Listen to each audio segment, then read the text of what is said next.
My girlfriend posted the stupidest thing I've ever read, and it blew up our lives. I'm not even exaggerating. It all started last Tuesday. I was scrolling through my phone on my lunch break when I saw the post from my girlfriend, Jenna. It was one of those generic, inspirational quote images with a sunset background, but the text was what got me. Don't let your boyfriend stop you from finding your husband. I just stared at it. After 4 years together, living in an apartment I'd had before she even moved to this city, this is what she puts out there for everyone to see. I didn't even think. I just commented, "Good luck finding him." Then I went to my profile, changed my relationship status to single, and made sure to tag her mom, her dad, and her sister in the post. Her post disappeared in minutes. My phone, however, started to explode. First came the texts from her, a string of question marks. Then, "What did you do?" Followed by, "Take that down right now." I ignored them. Then her sister Qley messaged me. "Mark, what is going on? Jenna is hysterical." I sent Qley a screenshot of Jenna's post. Her only reply was, "Oh. Yeah, oh." Her mom called me twice, but I let it go to voicemail. I didn't need to hear the shrieking. I put my phone on silent and tried to get back to work, but the anger was just a cold, hard knot in my stomach. I knew when I got home it was going to be a mess. I was right. The second I walked through the door of my apartment, she was there, standing in the middle of the living room with her arms crossed. Her face was puffy and red from crying, but now it was just set in a mask of fury. "You humiliated me," she hissed. "You did that yourself," I said, dropping my keys in the bowl by the door. I walked past her into the kitchen to grab a bottle of water. I wasn't going to have this conversation dehydrated. "It was just a quote. It didn't mean anything," she yelled, following me. "Everyone posts stuff like that." "No, Jenna, they don't. Not when they're in a supposed serious relationship," I said, twisting the cap off.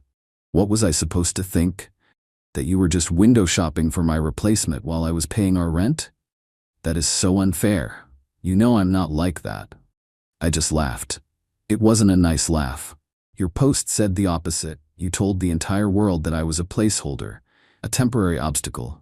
So, obstacle removed, you're welcome." She started crying again, but this time it was the angry, frustrated kind of crying. "So that's it? 4 years and you throw it all away over one stupid post? And you had to tag my family? My mom is freaking out?" "Good. Maybe she can help you pack," I said, walking back into the living room and sitting on the couch. I picked up the remote. "I want you out by the end of the month." Her whole demeanor changed. The tears stopped instantly. A nasty, confident little smirk appeared on her face. "No," she said simply. I looked up from the TV guide. "What do you mean, no?" "I mean no, I'm not leaving. I live here. I get my mail here. My name is on the lease. You can't just kick me out, Mark. That's not how it works. I have tenants' rights." She stood there, looking so proud of herself for knowing that little legal tidbit. She really thought she had me. She figured she could stay here, rent-free, while she figured out her next move, probably while simultaneously auditioning for the role of husband. The thought of her bringing some other guy into my apartment, sleeping in the bed I paid for, while I was stuck here, made something in my brain snap. "We'll see about that," I said, my voice dangerously quiet. She just shrugged, turned on her heel, and flounced into the bedroom, slamming the door behind her. I sat there on the couch for a long time, the TV humming in the background, and I started making a plan. This wasn't just a breakup anymore. This was war. The next few days were a special kind of hell. She'd be sickeningly sweet one minute, asking what I wanted for dinner, and a monster the next, blasting music until 2 a.m. on a Tuesday. She started having friends over constantly, loud, obnoxious people who left messes I always ended up cleaning. One night I came home and found one of her friends, some guy named Todd with a punchable face, sitting on my couch drinking my beer, with his feet on my coffee table. I walked in, looked at him, looked at Jenna, and just said, "Get him out." Jenna rolled her eyes. "Mark, don't be a jerk. This is Todd. We're just hanging out. I don't care if he's the Pope. Get him out of my apartment, now." The ensuing fight was epic. It ended with her screaming that she could have whoever she wanted over because it was her apartment too. That was her big mistake. The next morning, I sent an email to my landlord, Mr. Henderson. He's an old grumpy guy who has owned the building for 40 years and hates drama more than he hates anything else. I wrote, subject, lease question, apt 4B. Hi Mr. Henderson, hope you're well. I have a quick question about our lease agreement. My co-tenant Jenna and I have recently ended our personal relationship. She has begun having guests over at all hours, creating significant noise disturbances and violating what I believe is the quiet enjoyment principle for myself and potentially other tenants. Could you please clarify the policy on overnight guests and excessive noise as stated in our signed lease? I've attached a copy for your convenience. I attached the PDF of our lease, which I had saved on my computer. I had already reread it 3 times. An hour later, I got a reply. Mr. Henderson was nothing if not efficient. His email was blunt. Mark, see Section 7, Clause C of your lease agreement. Guests of tenants are not permitted to stay for more than 3 consecutive nights in any 33-day period without prior written consent from landlord. Tenants are responsible for the conduct of their guests. Any activity that disrupts the peace and quiet enjoyment of other tenants, as determined by the landlord, is a direct violation of this lease. This is your only warning. Any further complaints from you or other tenants regarding noise or unauthorized long-term guests will result in a formal notice to cure or quit being issued to both leaseholders. This notice will give you 3 days to remedy the violation, i.e., the guest leaves permanently, or vacate the premises. Regards, D. Henderson Building Management. I saved that email as a PDF. That night, Jenna brought Todd over again. They were being loud in the living room, laughing obnoxiously at some terrible reality show. I walked out of my room, phone in hand. Jenna, he needs to leave, I said calmly. We've been over this. I'm not. I cut her off. He needs to leave now, or we both get evicted. I held up my phone, showing her the email from Mr. Henderson. I watched her face as she read it. The color drained away. Her smug confidence evaporated, replaced by a flicker of panic. You went to the landlord? She whispered, horrified. You said it was your apartment too, I replied, mimicking her tone from the other night. That means you're responsible for following the rules too. He leaves in the next 5 minutes, or I'm calling Mr. Henderson to report a lease violation. Your choice. Todd, who had been watching the exchange like a tennis match, suddenly seemed very uncomfortable. He stood up, grabbing his jacket. Hey man, it's cool. I was just leaving anyway. He practically ran out the door. Jenna stared at me, her mouth opening and closing like a fish. She had nothing to say. I had taken away her new favorite toy. She retreated to the bedroom, and I had the first quiet night in a week. The victory was small, but it was a start. The eviction threat hung in the air now. She knew I was serious. She had a deadline, whether she liked it or not. With the threat of eviction looming, Jenna's strategy shifted. She couldn't use the apartment as a weapon anymore, so she moved on to our possessions. The next Saturday, while I was out getting groceries, she sent me a long, rambling text message.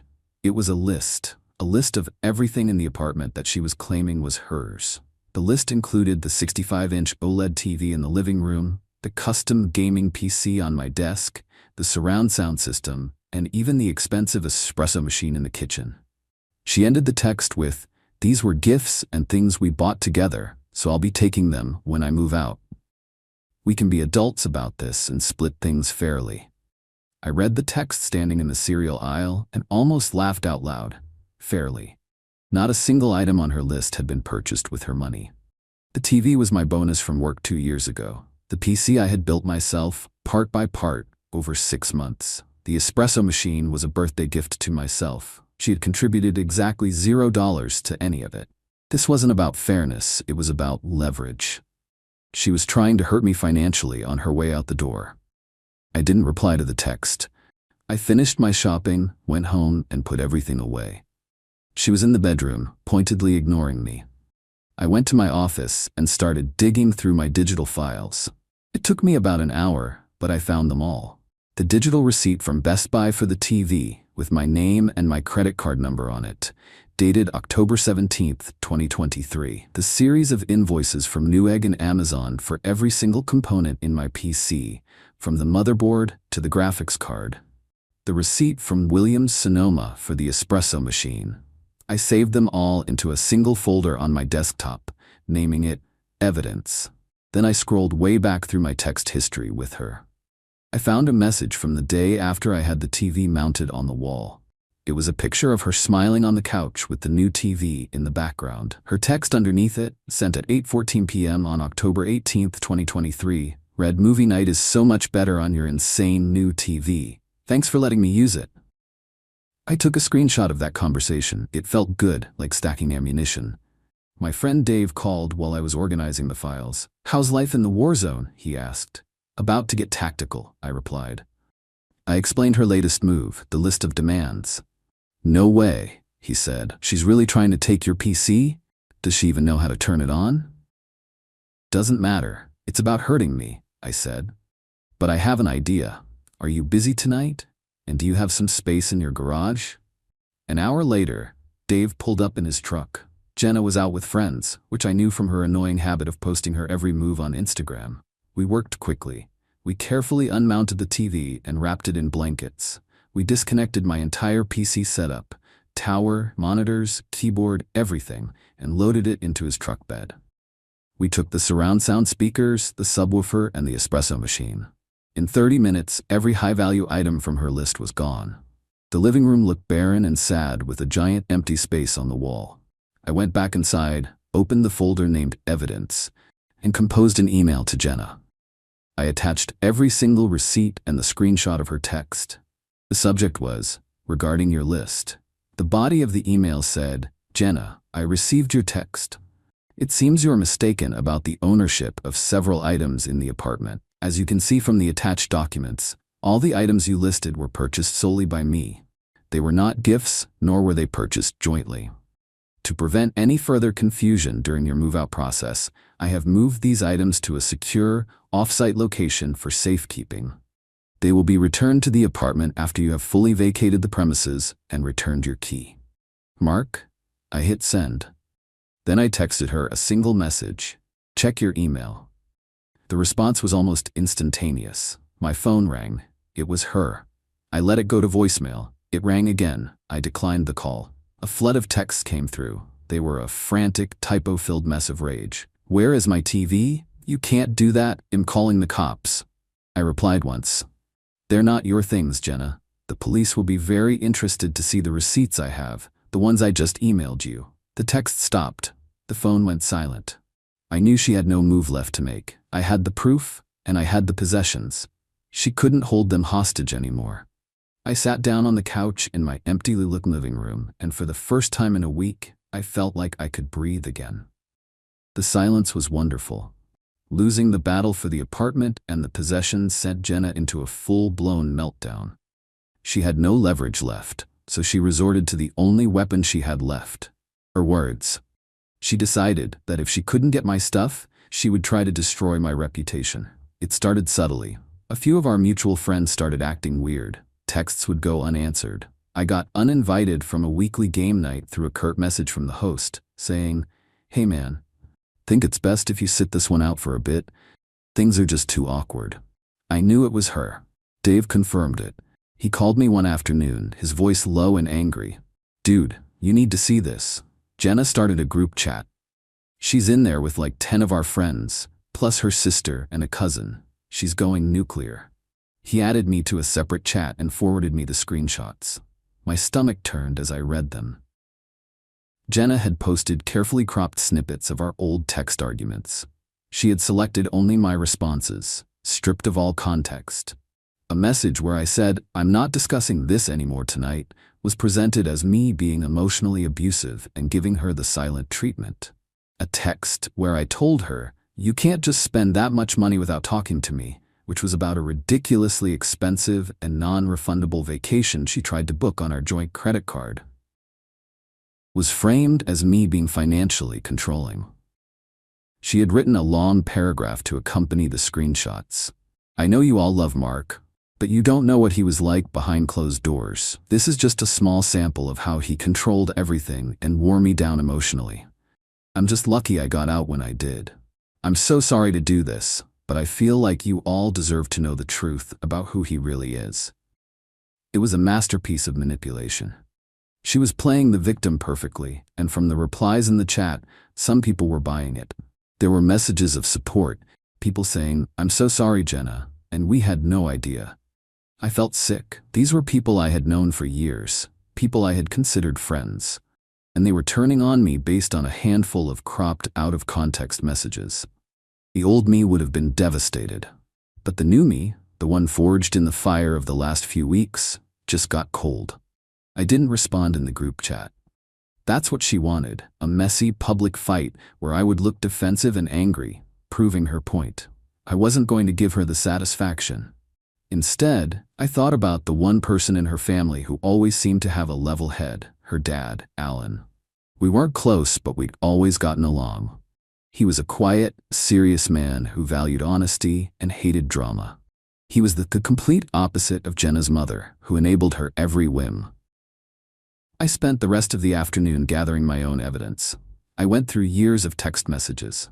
I found the full, unedited conversations from every single screenshot she had posted. I put them side by side with her cropped versions, highlighting the parts she had conveniently deleted. The financial control argument? The full text showed her apology right after. "You're right. I should have asked first. That was stupid of me." The silent treatment? The preceding texts showed her screaming at me via text for 3 solid hours because I had to work late and couldn't make dinner with her friends. My text was sent at 1 a.m. when I just couldn't fight anymore. I also had a secret weapon. A few nights ago, during one of her tirades about the TV, I had quietly started a voice recording on my phone, which I left on the kitchen counter. One-party consent for recording is legal in our state, and I had a feeling it might come in handy. In the recording, she wasn't a victim. She was screaming, calling me names, and threatening to destroy me for embarrassing her. The contrast between the fragile victim in the group chat and the screeching woman on that audio file was jarring. I compiled everything into a neat email, all the side-by-side screenshot comparisons. I attached the audio file, naming it Jenna Verbal Abuse Sample.mp3. Then I began to write. The email was addressed to her father, Alan. Subject: a difficult situation regarding Jenna.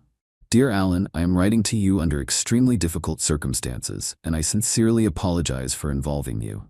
I always respected you a great deal during my time with Jenna. Jenna has recently created a group chat with our mutual friends and has been sharing manipulated and out-of-context text messages to paint a picture of me as being controlling and emotionally abusive. These are serious and false accusations that could damage my personal and professional reputation. I would not be contacting you if this were just a simple breakup drama, but her actions have escalated to outright defamation. I have attached a document containing her cropped screenshots alongside the full, unedited conversations for your review. You will see that she has deliberately removed all context to misrepresent reality. I have also attached a short audio file from a recent conversation in our apartment. I warn you, it is unpleasant, but it is an accurate representation of the behavior I have been dealing with. It is not the behavior of a victim. I am not asking you to take sides. I am only asking you to see the truth. I hope you can talk to your daughter and convince her to stop this harmful campaign of lies before she does irreparable damage to herself and others. Sincerely, Mark. I read the email over one last time. It was professional, respectful, and damning. I hit send at 6:05 p.m. I didn't hear anything for 2 hours. Then my phone buzzed. It was a text from a number I didn't recognize. "This is Alan. I've seen everything. I am dealing with this. I am very sorry, Mark." 20 minutes after that, the group chat exploded. Jenna posted, "My dad is calling me. What did you do, you psycho?" Then she must have deleted it, because it vanished. Another friend in the chat, one who had been on my side, texted me privately. "Dude, Jenna just left the group. Her sister Qley just posted, 'Everyone please just drop this. It's over.' I never found out what Alan said to her. I don't need to." The smear campaign stopped dead in its tracks. The next day, 2 of the friends who had iced me out sent me awkward apology texts. I accepted, but I knew things would never be the same. Jenna was out of my social life for good. 3 days later, I came home from work to find all her things gone. The key was on the kitchen counter with a note that just said, "I hate you." It was the most beautiful thing I had ever read. Life returned to normal, or a new version of it. I got my TV and PC back from Dave's place, set up my living room the way I always wanted it, and enjoyed the peace and quiet. Months went by. I dated a little, focused on work, and reconnected with the friends who had stuck by me. I barely thought about Jenna, except for the occasional pang of disgust when I remembered how she'd acted. Then, about 6 months after the breakup, the drama found its way back to me. Dave sent me a screenshot from Instagram. It was a post from Jenna. She was flashing a ridiculously large, gaudy engagement ring. She was posed with some guy I vaguely recognized. It was Todd, the guy I'd kicked out of my apartment all those months ago. The caption was pure, uncut Jenna. I said yes. Sometimes you have to leave the boy behind to find the husband of your dreams. Can't wait to start my forever with my king. I rolled my eyes so hard I almost strained something. It was pathetic, but it was also a relief. She was someone else's problem now. The post was followed by a flood of stories about their wedding plans. They were moving fast. She announced they were having a massive engagement party at the Grove, a fancy, upscale restaurant and event space downtown. She made sure to tag the venue in every post, showing off the menu selections, the floral arrangements, the custom cocktail list. It was a full-scale social media production designed to show everyone how much she had won the breakup. Something about it bugged me. The whole thing felt desperate and rushed. I knew for a fact that Todd worked a dead-end sales job and had 2 roommates. There was no way he could afford a party at the Grove, let alone the ring on her finger. And I knew Jenna's finances were a disaster. She lived paycheck to paycheck and had a mountain of credit card debt. So who was paying for all this? Out of curiosity, I did a little digging. The Grove had a public-facing events team, and I had actually worked with one of their managers, a woman named Maria, to plan a corporate holiday party a couple of years back. I still had her email. I also browsed the Grove's website and found their private events policy packet available for download. I scanned the PDF and one section jumped out at me. It was their payment policy, and it was ironclad. Section 4, Payment Schedule. A non-refundable deposit of 50% of the estimated total is required to secure a date. The remaining 50% balance is due and must be paid in full, no less than 14 business days prior to the event date. Any outstanding balance on the day of the event for additional services, e.g., open bar overages, must be settled before the conclusion of the event. The Grove reserves the right to cancel any event for which the final payment has not been received by the deadline. I remembered the chaos of our work party, how strict Maria had been about getting the final check from my company 2 weeks out. They didn't mess around. Jenna's party was scheduled for a Saturday, Chet just 3 weeks away. I wondered if she'd read the fine print. A week before the party, an idea, a terrible, beautiful, petty idea, began to form in my mind. It was a long shot, but the thought of it was too delicious to ignore. I created a new, anonymous email address. It took 5 minutes. The night of the engagement party, I saw the pictures start to pop up on social media from some of our old mutual acquaintances. Jenna in a white dress, Todd in an ill-fitting suit, both of them with plastered-on smiles. They were there. The guests were arriving. Everything seemed to be going according to plan. At 7:30 p.m., half an hour after the party was scheduled to start, I logged into my anonymous email account. I sent a message to Maria, the event manager at the Grove. The subject was, "A friendly warning regarding your Sat night event, Jenna and Todd." The email was short and to the point. "Miss Garcia, I'm a former client and I wanted to pass along some information that might be relevant to your event tonight.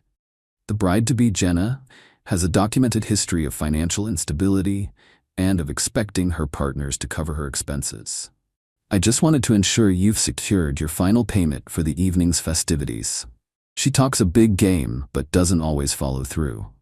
To give you some context on her character, I've attached a screenshot. This is a public social media post she made while in a previous long-term relationship, just before she left that partner. Hope the night goes smoothly for you." I attached the original screenshot, the one that started it all. The stupid quote with the sunset background, "Don't let your boyfriend stop you from finding your husband."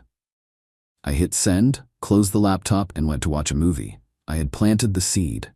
Now I just had to wait and see if it would grow. I didn't have to wait long. About an hour and a half later, my phone started buzzing. It was Dave.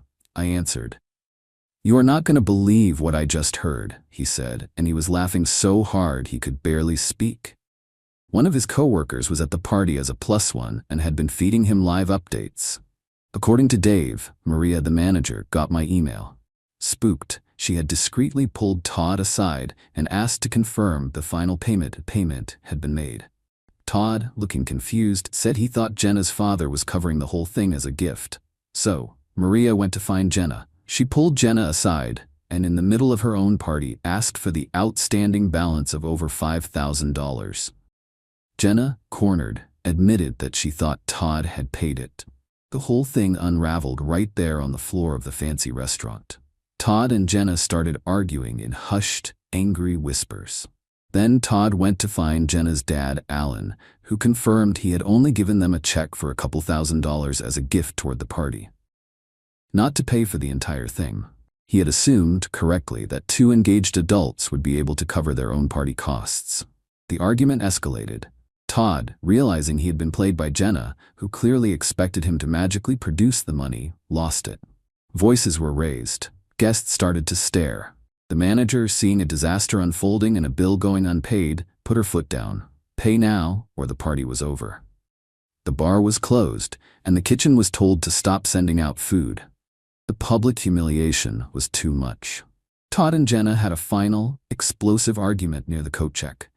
He allegedly called her a lying, manipulative gold digger, threw the ring box at her, not the ring itself, just the box, and stormed out of the restaurant, leaving her there in her white dress with her family and all their friends watching. The party was officially dead. The guests awkwardly shuffled out into the night. Dave was still cackling on the other end of the line. He literally walked out on her at their engagement party. "You can't write this stuff." After we hung up, I sat in the quiet of my apartment, the glow of the TV screen washing over the room. My phone buzzed one last time. It was a text from Dave. "Heard the party was a train wreck. Fiancé walked out." I smiled, a real, genuine smile. I typed out my reply. "Looks like she's still looking for her husband." Then I opened up her contact, pressed block, and deleted the conversation for good.